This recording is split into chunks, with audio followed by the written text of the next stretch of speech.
Okay, I'm gonna make it brief just because Lucas has limited time. I think everybody here knows Lucas. He's been doing amazing work back at Google Brain. Now he's in, I guess, Google DeepMind. He's famous Transformer paper, I guess, MLP mixer, like a ton of other work like LIT, PaLI, I guess. You were working on PaLI while I was working on Flamingo at DeepMind. So there was a parallel effort before they merged. So without further ado, I think you can just kick it off. It's a pleasure to have you here, honestly, and I see more people are joining. 5 more. Okay, you can kick it off, man. Yeah. If you're sharing, by the way, I don't see the slides. No, I'm not sharing it. I will share soon. Okay. When I start.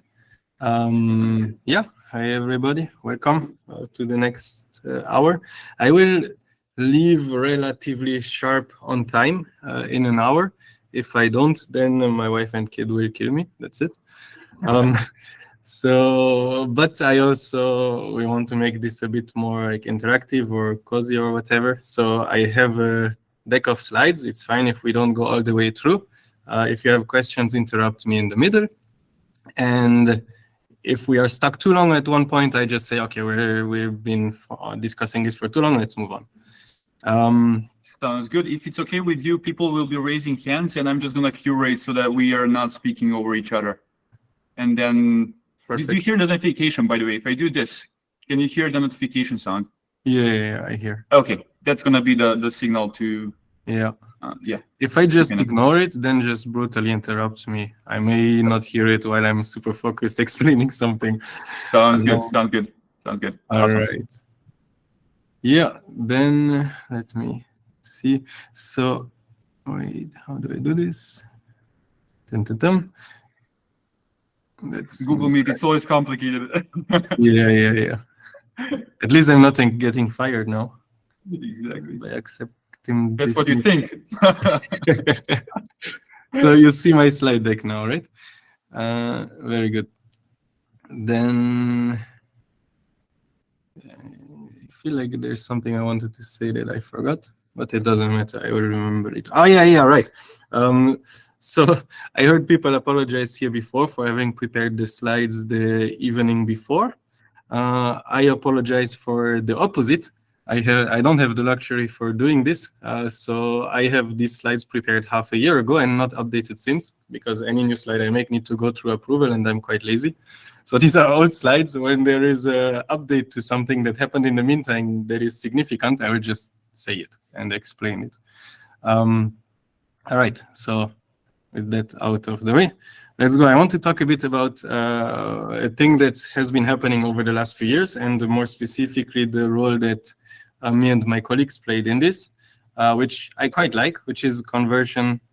Sorry for interrupting. Maybe if you're gonna go directly into the tech slides and talking about the work you've done. Oh yeah. I think it might be useful just for people, just for some context, like to go a bit through your story, like how you ended up in Google Brain in the first place. I saw you had some internship back in Google, so maybe quick speed run, and then if people find something interesting, we can Sorry, I just forgot. No worries. So yes, how I ended up here. Actually, fun story. I will not make the full long story, otherwise we are halfway through the time. But I mean, I did my studies in mechanical engineering, but I've always wanted to actually work on developing computer games, and more specifically the AI in computer games. And for some reason, I thought, okay, I can program already. I'm not going to study computer science. It's just about programming. I'm going to study engineering. It's more interesting stuff that I don't know. And then while doing so, I was looking at the computer science friends' curriculum. I was like, oh, they have this cool stuff. Oh, they even have AI. Oh, that's cool. And so I did join some lectures like machine learning, computer vision, and so on from them. And then after that, I basically got somehow or another into Google recruiting loop and got interviewed to start full-time job as software engineer there right after my studies.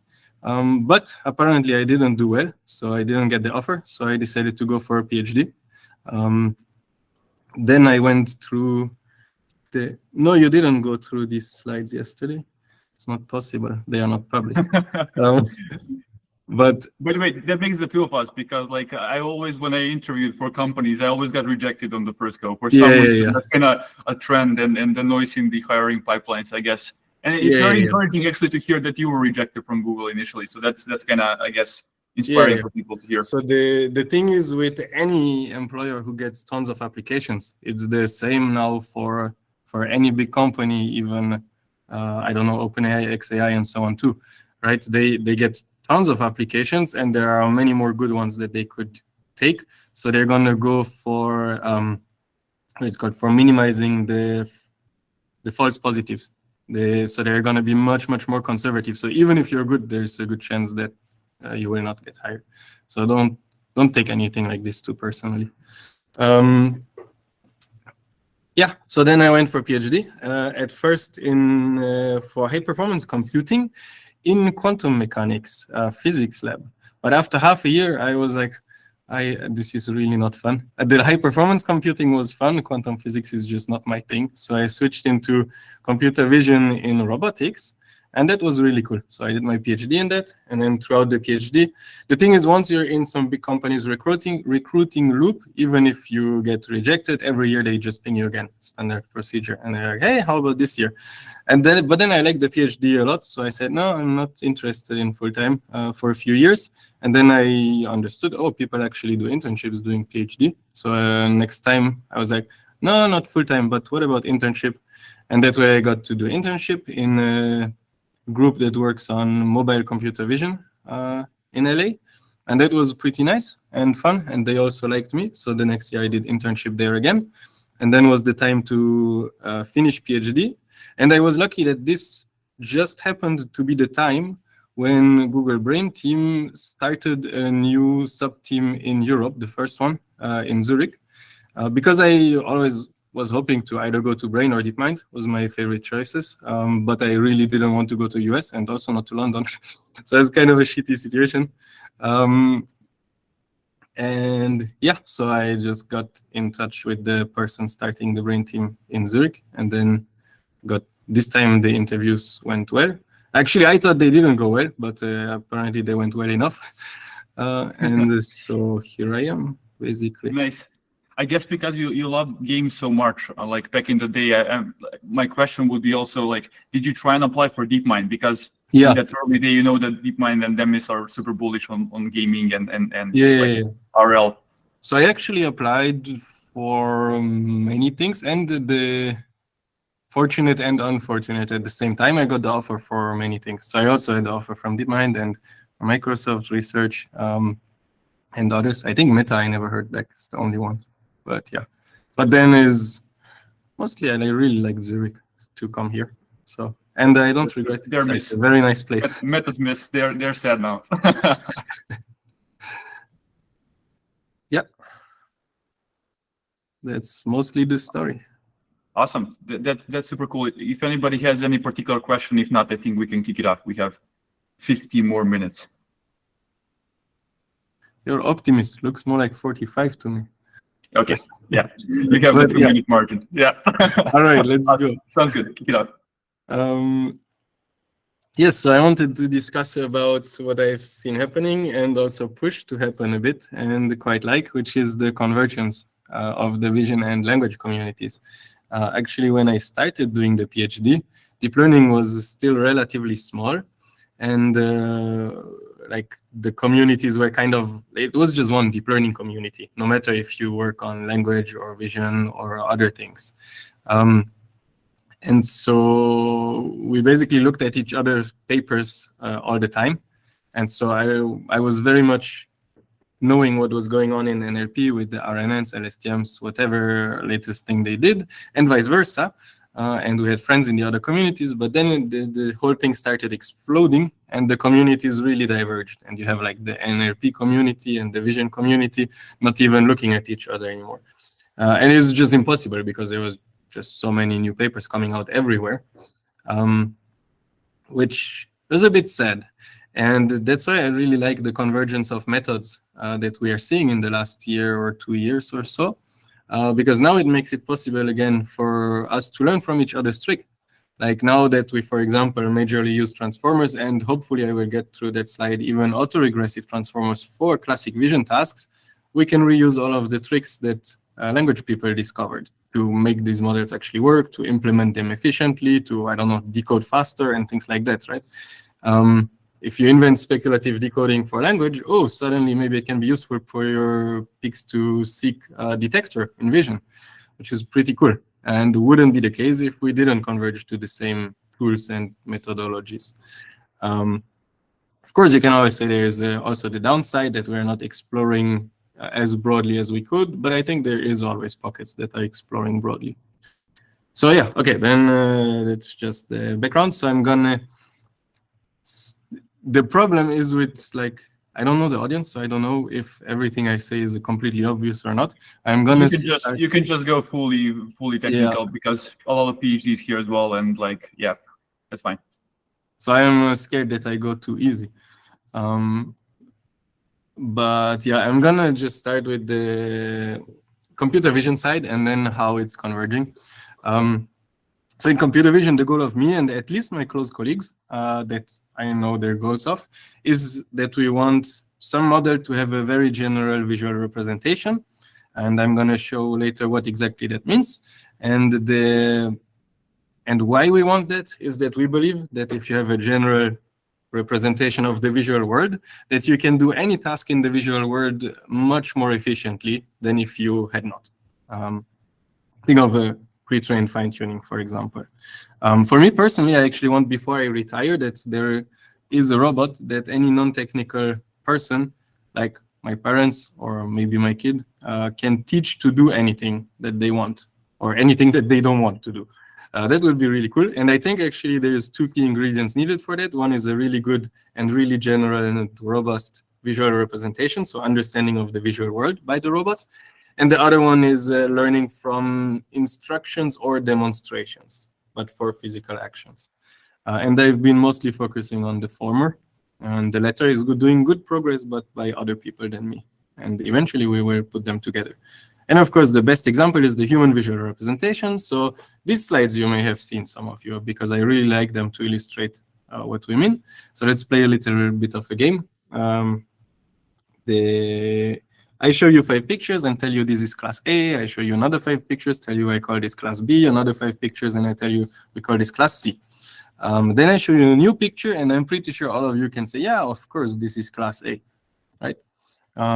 Maybe a picture that you have seen more rarely, or maybe some of you, like I tell you, these are class A, these are class B, these are class C. I give you a new picture, and now it may take you a fraction of a second longer than before, but still, I've talked enough that now you can say, okay, this is class B, right? The satellite image of the, is it basketball field? And maybe even more abstract, like some of you are, as researchers may have seen this before, some of you may have never seen this specific style and type of picture, but still I tell class A and class B, show a new one. And now this may take you even a bit longer than the two before, probably because you have seen such thing much more rarely and thought about it much less often. But still you are able to solve this after some time, after I do like filling of a minute of blah, blah. Most of you can say, okay, this is class A. Why is it? Because it's just 3 objects, no matter what they look like, how they are arranged, and class B was 5 objects, right? So this is what I mean basically by a good visual representation. You can look at something and quickly understand the tasks that I pose by just a few examples. And you hope you're not overfitting. And you hope you're not overfitting on 6 images. So yes. I mean, that's why I showed a new one, right? And not just those that I showed you already. And you were all able to do this. And so one of the early works we did in our group was called VTab. In the language, at the same time, language community did the same for language, which was called GLUE, which you may have heard of. It's established a benchmark that basically formalizes exactly this, because we need a benchmark to know if we make progress towards our goal, right? We need to measure this, we are scientists. So the benchmark just formalizes the minigame that we played before. Like there is some upstream, or you could call it pre-training data and model. You do whatever you want without cheating to get a model, to get your visual representation. Then we in the benchmark, say like this is the landscape of all possible visual tasks that are meaningful, and we sample as many as possible from them, in this case 19. And so these are 19 diverse, meaningful visual tasks. And for each of them, you have a bunch of examples with the label, and then you need to predict correctly the label on a bunch of unseen examples or examples without labels, right? So there is the benchmark, and then your score, you can get the prediction score on each of the tasks, and the average of them is your VTAP score. And you do the pre-training or whatever you want with your upstream data once, and then you solve each of these tasks individually. And the most super common way to look at this is just pre-training on some large-scale way, data in some way, and then adapting to these few examples, which is typically just fine-tuning. It's called transfer, few shot transfer, fine-tuning, downstream adaptation, whatever. It's all the same, right? And then we basically explored quite a few high-level different approaches, like self-supervised learning, semi-supervised, and so on. And eventually we converged to one which worked really well. And this is, again, like for the parallel timeline in language, we released this paper shortly after GPT-2 release, which has a similar story in language, which is just basically pre-training large models for a long time on large data, even if it's noisy, is the winning recipe, which back then was not clear. I think now everybody just agrees. But it took time to actually realize this, and this was, I think, one of the first papers in Vision that realized this, like GPT-2, or maybe ULMFit was one of the first papers in language to really realize this and drive this point home. And it took a while to get there because you need to get 3 ingredients right at the same time. Any of them missing and you're getting crappy results, which were reported previously, these crappy results. These like negative results of, large scale is maybe not it, ImageNet itself is maybe enough. First of all, is being very patient. So here is one example of a training curve. Never mind this staircase behavior. This is just learning rate decay behavior that was standard back then. The point is, if we zoom in here in this little box and look at some standard metric that we track, this is worth 8 GPU weeks, so 8 GPUs on a week, for example, and it looks flat. Any reasonable person would stop training and try something else. But we are unreasonable, so we continue training, or back then we continued training. And if you zoom out to 8 GPU months, starting at the same point, you can clearly see that there is continuous improvement. So it was actually, that was a non-trivial finding that you needed to be patient and to train for really long. Another one is that you need to, or another 2 at the same time, is that you really need to scale everything, both data and model. Sorry for interrupting. Yeah. Was this one of those serendipitous moments where somebody just like slept over it, or was it by design? Because we know there was a couple of these findings where literally people left the run running over the night or a couple of days, and then something pops out that's interesting. Like Grokking, Grokking paper, I think was that not completely serendipitous. We did previous work, a few previous papers where we already got the hints that, hey, this actually looks like we stopped too early and it may get better. And so when we got this promising, we tried longer and then even longer and then even longer. And then it just kept getting even better. And then we're like, okay, let's just run this for a whole month in the background and see what happens. Yeah. Fun. I think Ivan has one question. You can go ahead if it's not super long, Ivan. Do you think it would be correct to say that that you getting large pods like with GPU 3 is correlated with this scaling approach? This was before TPU v3 was there. Actually. I mean, okay, it was shortly after V2, I guess. V2 was 56 chips. Like, do you think it's correlated? In the sense that it wouldn't be possible if there wasn't the hardware, yeah, for sure. But it's not the hardware existing that is the reason that scaling works. Like scaling always works, just the question is when can we do it? Oh, hey, Gagan. Hey, Luca. So in this, do 8 GPU weeks and 8 GPU months have the same learning rate schedule, or? Yeah, it's the exact same run, just continued for like once I just zoom into the worth of 8 weeks, if you would have looked at it, and then the 8 month.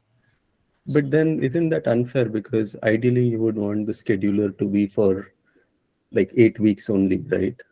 Oh yeah, this is not a comparison of this. This is like showing if you look at it at your curve and wait for a week while you're training on 8 GPUs, it looks flat and any reasonable person would stop, and we weren't. It's just to explain like why you really need to understand the patients. Actually, well, what this is a bit detailed, but what you ask is in this same plot, this dotted line. This is what if we made the learning rate scheduler shorter. And you see that it's just worse in the end than if we train it longer first. So this is the squeezed scheduler, basically, the result. But it's like an ablation afterwards, where we were like, okay, hey, what if we did change it and so on? But this is much more complicated. Like back, okay, just quickly, and then we move on. Back then, in Vision, it was standard to have not cosine or linear decaying learning rate schedule, but have it flat for a time until you see it plateau, then decay the learning rate in a jump, and then flat for a time, and so on. So people were actually doing exactly this, including ourselves. While it's flat, you can decide at any time to stop and say, hey, let me decay now. And these are the jumps in performance that you see. And this is known that you get jumps in performance. What is not known, or was not known, is that here, like all this time here, you see my mouse? Oh no, I'm on the wrong window. All this time here, the learning rate was flat. And then here it got decayed. That's why it jumps. And then all this time here, it's flat again at 10 times smaller or something like that. What people usually did is look, okay, when does it look like it doesn't progress? Then I decay my learning rate and then I get a jump and so on. And that's like the main point here. If here you look at it after a week, you're like, this still didn't progress. Let me drop my learning rate. Then you get the dotted curve, right? But you just need to keep going, and you get much better final results, even though it looks like, okay, clearly this long time here, we could have saved it. Well, actually we couldn't. Okay, then the other thing is here. This is also, I think, important, and because it's just a general thing. Like we found it back then in Vision, but I've seen it again and again and again in all modalities, everything that I did or read. You need to scale the model and the data at the same time, otherwise things look bad. Here on the x-axis, we see number of training images. 1.3 million is standard ImageNet, which back then was like considered really large scale in Vision. Then 14 million images, 10 times more, is ImageNet 21K, who nobody ever even trained on back then. And then 300 million images, 20 times more again, was the internal data set from us.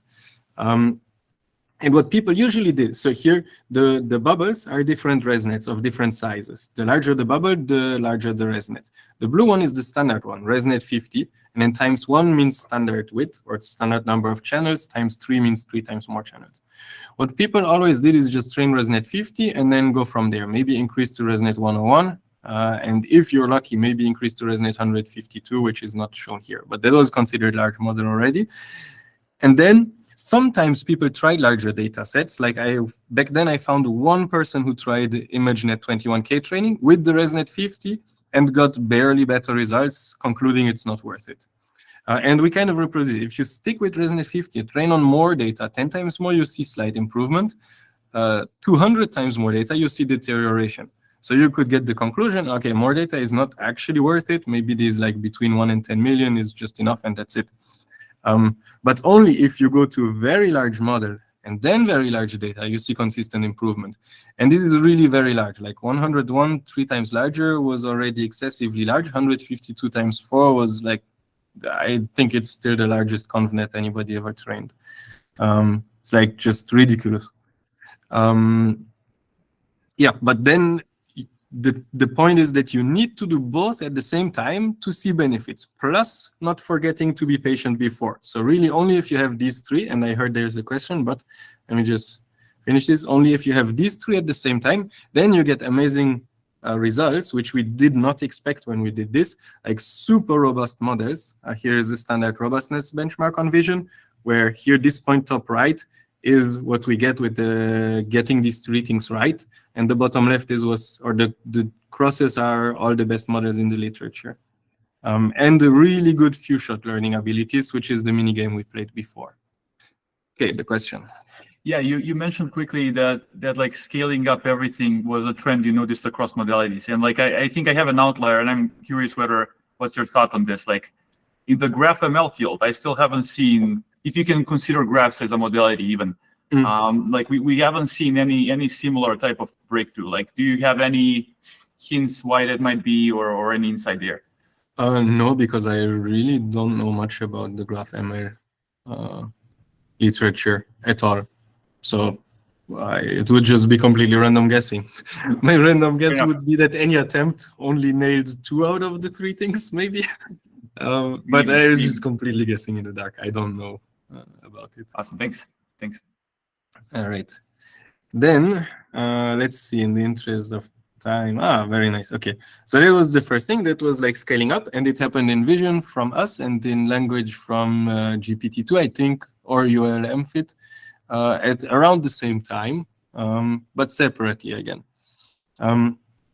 Then there is 2 more key things that happened. Let's see what's the time. Okay, one that I really like is that over the last few years, language has become like API for vision, and classes, classification, and so on are kind of fading out.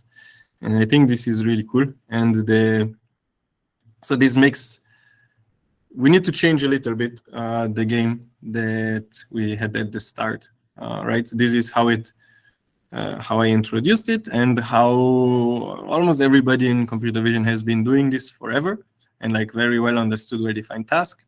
But then again, twice at the same time, clip and align. But you probably all know clip and not align. Introduce a new way of doing things, which is just so much nicer, which is pre-training on large-scale data, which is just uncurated, not human labeled in the classic sense, image-text pairs. And I will maybe just quickly describe how, because I think most of you know. And then with that way of pre-training, but with the same lessons that I just explained, right? It needs to be large data, it needs to be large model to be good, and it needs to be trained for long. Then you have a model where you can actually just write down what you want, and then it tells you, is this there, yes or no? So you don't actually even need this fine-tuning step or this adaptation to each of the categories anymore, which is a lot nicer. So like just the contrast, how everybody has been doing everything in computer vision and machine learning in general, I think previously was, right, so somebody, usually PhD students, at some point sit down, come up with a list of classes, collect some examples for each of the classes, and boom, you have your data set, your new task, your new skill, whatever. But this is quite limited because the model really can only learn these things that you list. And maybe you can go large and list like 20,000 things, which is ImageNet 21K. So it seems like the model knows a lot, but really it's still just these 20,000 things. Versus web scale image text data that is completely unstructured. So you just get large amounts of images and somehow text related to them. For example, Align paper used alt text in the image tag. Clip paper never really said what they used, I think. And then you can see, you can have some really good pairs, right? Motorcycle front wheel.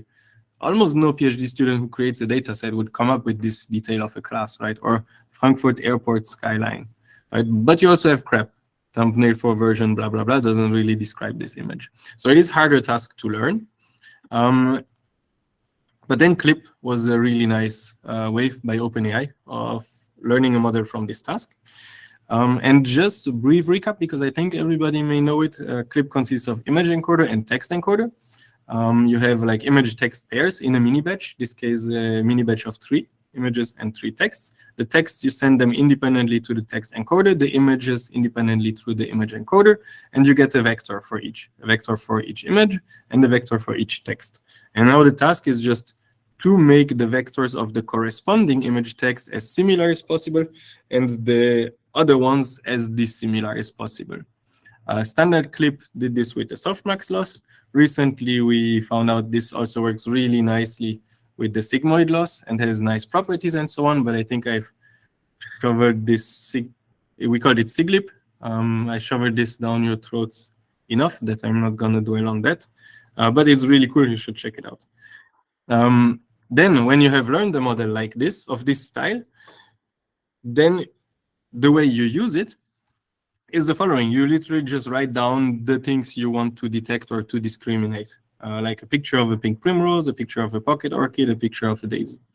You send them each through the text encoder, and you get these vectors that represent this thing that you just described.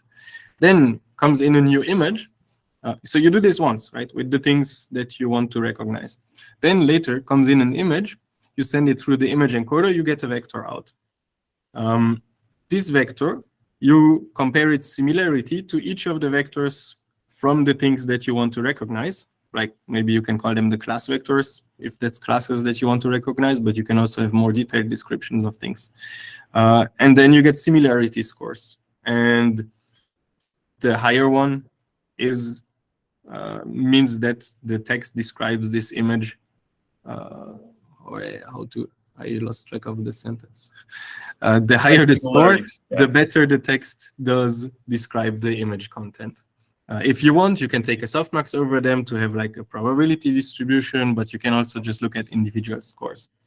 And that's a really cool way to using the models now, right? Because you don't need to really come up with the task a priori.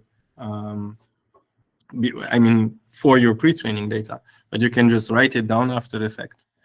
There is some caveats and details, but we can ignore them. The main sad thing though, so this capability is really cool, but then if we plot them, ignore the x-axis for now, y-axis is a score on some very important benchmark, probably ImageNet. Then the bottom dotted line is the state of the art from 10 years ago. Yeah, 10 years ago, ResNet 50. And here is Clip and Align, the two models that introduced this contrastive, this image text learning with their zero-shot scores, basically match our supervised small-scale models from 10 years ago. And if we look at our like scaling up models that we did with supervised training, they're so much better. So we have this very cool new way of doing computer vision, basically with open vocabulary and text coming in the loop and you being able to describe all kinds of things you want. But the results kind of suck. Like they are much worse in terms of how good they are. And so in the next project that I may describe, we try to close this gap. I think I heard the hand. Yeah. Quick question here. Do you think, how susceptible do you think this was to like just prompting Clip, for example? Like how much do you think you could squeeze out? We saw what happened with a lot of LLMs where... Not much. So Clip and Align, okay, Align I actually don't know how much, but Clip did explore prompting quite extensively. And they use different prompts for the different data sets with different prefixes and so on. So they explored this already quite well. Maybe you could get 1% more by going even harder somehow, automatically tuning them. A lot of times, just the community found out some weird solutions and hacks. That's like we've never seen this in the wild. Like, so I suspect this might be maybe conservative. But if you say it's like 1%, maybe okay. I guess. No, these are like the numbers for each model put in their best light. This is the not numbers from us or anything. This is like from the original OpenAI after all of their prompt tuning and everything. But it doesn't matter. It makes Clips and Align still great, right? Because they introduce us whole new capabilities. And now just the question is, how can we get back the quality that we get over the past 10 years? And maybe, yeah, okay, I mean, now I teased the question, so I cannot not answer it. But I want to answer it just briefly and go to another couple of topics afterwards. So briefly, here I had the annotations of, yeah. So one way we propose of doing this, we call lit tuning, and I think it has even more general cool properties. Basically, it means locked image text tuning. So you combine the best of both worlds in some sense. Like we know already over the last 10 years how to train really good visual representations that, for example, with this nice way of scaling up, right? So why throw them all away? Why can we come up with a way to give them this cool capability of being able to be queried free-form text. And that's basically what LIT does. So you take one really good vision model that you got however you want. If you are Google, like you pre-trained it on JFT, which we did before. If you are Meta, you take your best Dino backbone, for example, whatever really good vision encoder that you want. Then you freeze it, and then you do clip training, essentially. So you do this contrastive image-text pairs training, but you train only the text model. Maybe one linear projection layer to make the dimensions match or something like that, but really keep the image model frozen. And this way you can now see it but as giving this text querying capability to an existing good model that you like. Yeah, and that is basically LIT tuning. Then let's skip all of this, and this halves the gap. Right, so we were able to get halfway through the SOTA, which was very nice. Let's ignore the demo for now. Just want to say Cow on the Beach has always worked. There's people that say Cow on the Beach is the nemesis of computer vision models. It has been completely untrue for years. One nice thing, and I think this is, as I understand, quite a bunch of you guys are in multilingual NLP community.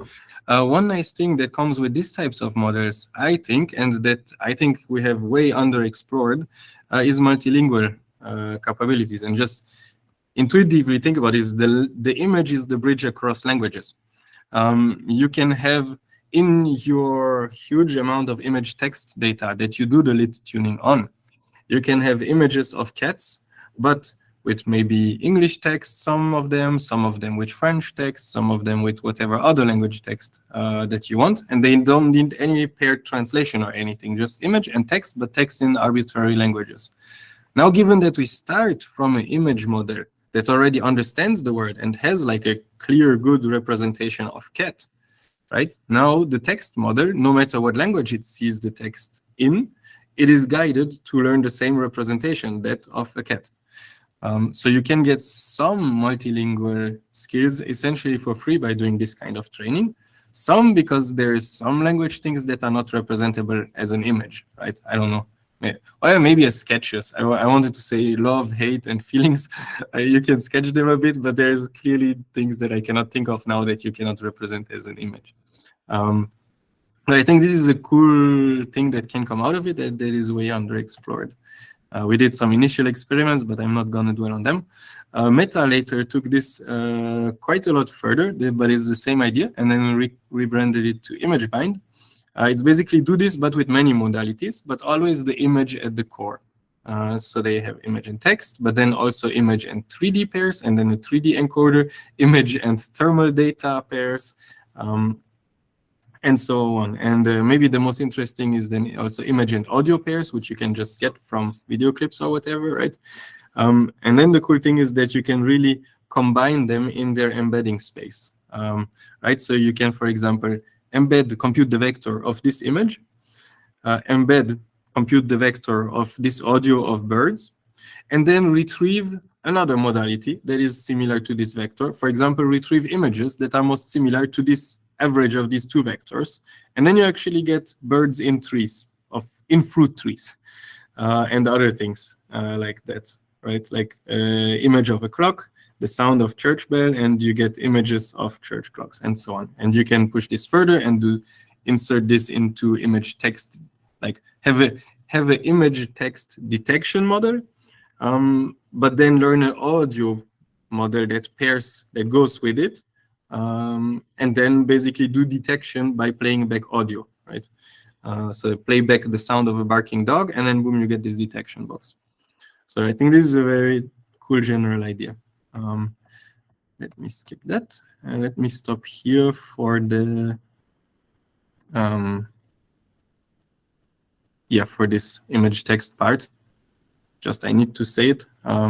SIGLIP model, which is the best of these image text pair models that's out there. We released it open source. You can just use it, play with it, and we have a nice collab where you can play with it, and we show that it can recognize like pictures that didn't even exist at its training time for sure out of distributions. Cows on the beach are easy peasy. And we also released the multilingual one. And we tried to come up with like very tricky language things. Unfortunately, most of them are in Chinese and I cannot explain them well. But it seems to also learn like cultural / language specific things. But it would be cool to benchmark and explore this more. Then maybe the next convergence. So that was the first convergence in terms of like API in quotes. The text is now becoming an API in Vision 2.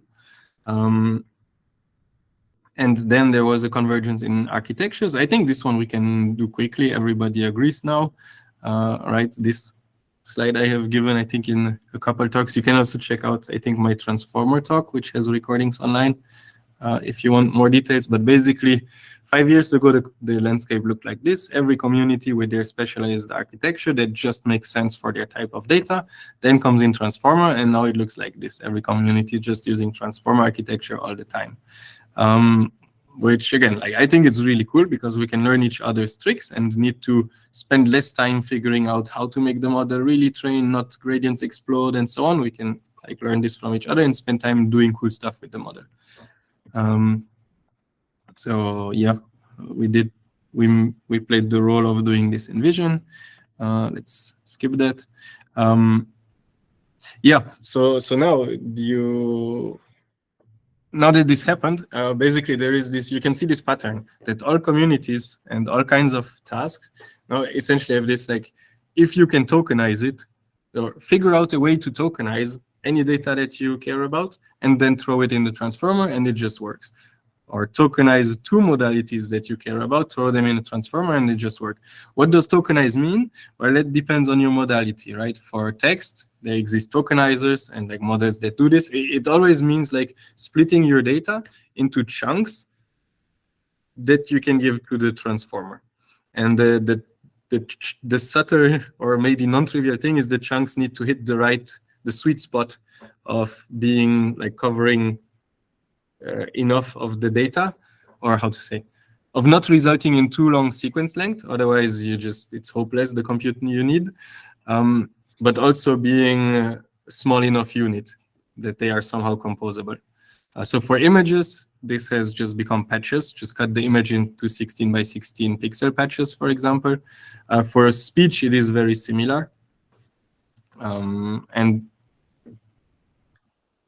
yeah, and video, I think there is still a war ongoing on how to best patchify this or tokenize this. There's like many approaches. And then people just do this for all the modalities, throw them together in transformer, put some kind of supervision on it, and boom, you have a nice mixture of modalities, which is much, much more tricky to do with other models, like, for example, ResNets. Like, you need to come up with very specialized way how to introduce other modalities in that. And they often, many times, don't work. So that's nice. That was in terms of architectures. Then even in terms of models, now that architecture has mostly converged to transformer, there is the decoder only and there is encoder-decoder transformers. And maybe, let's see. Yeah, there is, these are two types of transformers, right? Decoder only and encoder decoder. And there is, I would say, currently not yet settled like which one of these completely takes over in some sense. In language, it's mostly decoder only. But in Vision, there is multiple lines of works by multiple different people, some of them pushing encoder decoder models really far. For example, PaLI from us that I may present in the next slides, and also decoder-only models. You may have recently heard of the Fuyu 8B model that was released from, I think, Adept. There is a decoder-only multimodal model. Before that, a couple years ago, actually, there was the first that I know of was called CM3 by Armen and other colleagues from Meta. There's decoder-only also, and it's as far as I'm concerned, it's not yet clear which one is better. So we continue. We continue the search, and eventually one of them will be the obviously better one, and then we will all be in hindsight, yeah, why did we spend time on this other one? Now, I think there is one question from Ivan, if you want to take one out. Okay, so you mentioned you don't want, like generally in transformers, get too many tokens in context tags. What do you think about approaches like token merging to reduce this burden? Do you think Yeah. they are promising, or is some other line of thought better? Yeah, I don't have a completely made up opinion on this. I like them and also don't like them. So if your output is very small or summary of the input, like much smaller than the input, for example, you're doing classification or maybe learning a single vector embedding to do retrieval, like with the clip style that we saw before, then I think it may be good. It's like a good approach to save compute, basically. But it has disadvantages. Like if you want to do something with more dense output, like in computer vision segmentation or foreground background subtraction or whatever, this is not going to work. So it becomes a bit more specialized and less general purpose model in my mind, which depends what you're after, whether this is good or not. And also, I really like the fact the how to say uniform architecture of the transformer. Right, it's the same repeated over and over and over again. It makes many things very simple. That's my thought on this. Awesome. I'm not reading chat, by the way. It's too fast. No worries. We're trolling. We're trolling. Just is there focus on the talk. some line of thought that can improve visual transformer performance specifically that I'm missing? Like, sorry, I don't understand the question. Like the Ruiz token merging approach, is there something that improves like speed of visual transformer specifically, other than this? No, I kind of like the token dropping from mask autoencoder, but it's also like it's speed up, but you lose in quality and in things you can do. That is my favorite so far, but yeah, I think speed is the main issue, but luckily I'm not in the business of making these models run on mobile devices currently. So I'm more on pushing the limits. And my opinion is always like, what is slow now in 5 years is not slow anymore. So I try to look roughly 5 years ahead and do things now that may be painful now, but that I think have a good chance of being less painful in 5 years. Like 5 years ago, or maybe 10 years ago, running ResNet 50 was considered like, wow, super big model, very slow. Now everybody runs ResNet 50 all the time, everywhere. Yeah. 100%. Okay, then 8 minutes left. I actually, let's see. You can choose. I can either describe PaLI, recent line of work of image text models that do all kinds of image and text mixed tasks, or I can describe how autoregressive transformer model is used for classic computer vision tasks like segmentation and things like that. Whatever you prefer. I don't know if we can do easy voting. Let me see what's in the comments. Yeah. I see mostly PaLI, three for PaLI, one for autoregressive. So maybe It was a half actually. Is it? But okay, yeah, now it's becoming more PaLI. Yeah, it's PaLI, all the way PaLI. All right. So that is the encoder-decoder side of the multimodal models. And it's PaLI. It's a series of now 3 models. When I made these slides, 2 models. That we started is basically how far can we push joint image text models. And joint image text is basically have an image and some kind of task or question or whatever in, and output just text. We don't play in image generation here. Right, but this can be very, very universal because text doesn't need to be natural text. It could also be coordinates of a bounding box, just written as a series of floats, for example, and boom, you have detection task, right? Even more, it can be quantized small image mask, and that way you can do segmentation. But maybe I will not go into that one yet. But this is basically what the PaLI line of models look like. For all three versions look the same, essentially. If the image goes through a vision transformer encoder, and then you have a bunch of image patches, image tokens that come out. The text gets tokenized, and then the text tokens get concatenated with the image tokens, and these together get fed into a transformer encoder. And then a transformer decoder generates the answer, cross-attending into the transformer encoder's output. And all pieces, so the training of such model goes in multiple stages. The first stage is pre-training each component individually. So the vision transformer is pre-trained alone on standard vision tasks. For example, either classification large scale or contrastive large scale pre-training. The transformer encoder decoder is pre-trained on standard language tasks. And actually, we just used existing checkpoints. I think in the first PaLI, we used the M multilingual T5 models for this, and VIT models that we trained previously for some other projects. So we use these as starting points. In later PaLI versions, we use other models like UL2 pre-trained text model and SIGLIP pre-trained VIT. And that then worked even better. Then there is a first phase of PaLI training, in some sense, where we stick them together. We freeze the image encoder. So this is reminiscent of the locked image tuning. And then we fine-tune the text, the language model, on a mixture of image text tasks. So these image text task mixtures, I think we have them written here somewhere.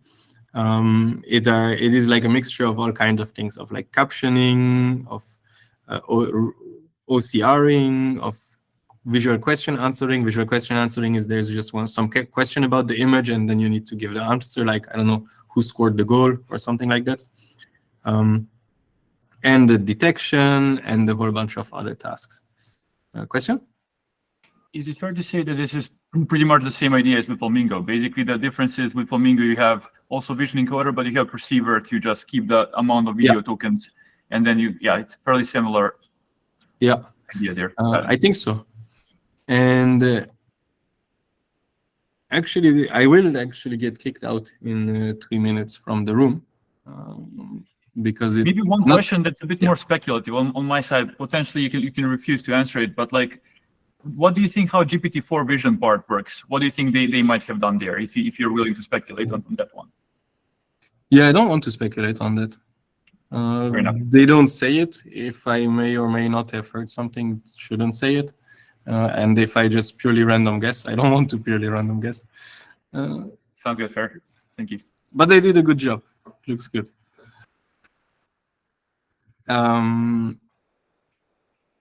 Yeah, then...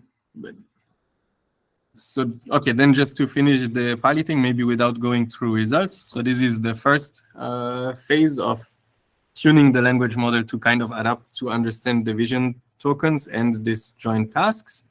And this is then like a pre-trained or base model. And this one can then be taken and fine-tuned to any other vision text task that you want or care about. It can be fine-tuned in few shots, can be fine-tuned on whole training set if you have it, and so on. So it's again in this pre-train and then fine-tune domain. Yeah, and so we did that across many tasks, and it worked great. And we did this series of 3 of them. First going larger and larger and larger, and in the latest one we go a lot smaller again and show that we can get similar quality with smaller models too. If we pre-train them better, that's it. And I should stop here because in 1 minute I'm out. So if you still have a question, I didn't get anywhere near through the slides as many as I wanted, but yeah, well, it was still good. And we'll get you back. We'll get you back again. This was amazing. I think people loved it. I know I loved it. So if there is one question, but I think you're now already close to getting kicked out. So maybe we can wrap it up here. 50 seconds. And maybe okay, the next 50 person comes a minute late. Fair enough. Send slides to Discord. I cannot share these slides. I need to go through approvals, and they may be approved, but I have been too lazy to do that. But there will be the recording from Aleksa of the talk. Fair enough. Yep. Sounds good. Okay, guys. If anybody has a question, if not, I'm gonna stop the recording. I think there's a ton of questions, and probably a lot of those would be also speculative in nature, and we need to get you here once more for you to go through the whole deck. Hopefully by then I have newer slides too in your work. Exactly. And That as well. I will check out the Discord once more, one of the next days or so, if there is questions there, but no promise. Sounds good. Sounds good. Awesome, Lucas. Thanks for joining in. Really, Thanks for really having me. pleasure. Bye bye. Thanks a lot. Cheers, guys. Bye bye.